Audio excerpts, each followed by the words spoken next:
"We not gonna stop him from scoring, we gotta just make it tough on him." Yan ang sinabi ni Kevin Durant sa kanyang teammates habang nasa timeout. Hindi na mapigilan ng Phoenix Suns si Luka Doncic sa opensa kaya si Kevin Durant na ang nagsabi na maging matigas o pressure si Luka.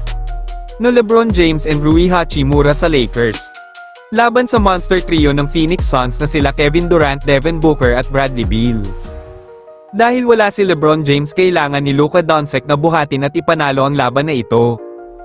Dahil sa last 4 games ng Lakers Game 1 hanggang Game 3 naglaro si Luka Doncic bagamat maganda ang performance niya pero hindi sila nanalo.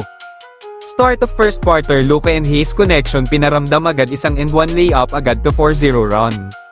Pero di nagpatalo ang rookie ng Phoenix Suns na si Ryan Dunn, nag-init agad at kumamada na rin si Kevin Durant. Natapos ang first quarter sa score na 31-15 lamang ng 16 points ang purple and gold. Start of second frame, back-to-back 3 from Dalton Knecht at Gabe Vincent. Sinagot agad ni Devin Booker sa kabila ng step-back jumper to cut the lead to 11 points. Tinapos ni Nick Richards sa isang follow-up dunk ang second quarter sa score na 54-37. Sa third quarter, grabe ang Lakers, dalawa ang playmaker Austin Reeves at Luka Doncic, mahirap basahin ang opensa. Dahil nakakahatak sila ng defender at may nalilibre na kakampi nila at yon ang tatapos ng play.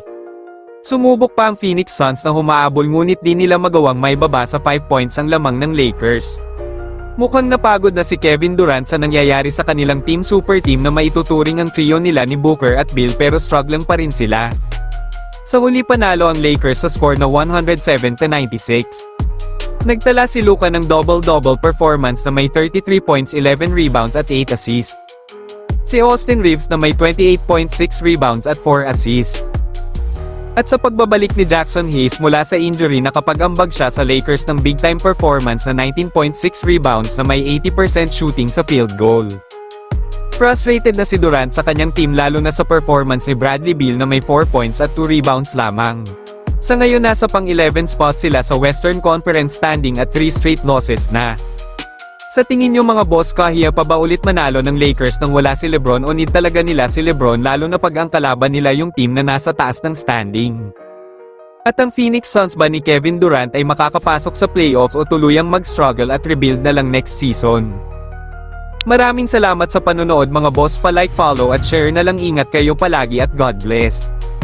At kung may komento kayo at suggestion, pakilagay na lang sa ibaba at ating babasahin yan.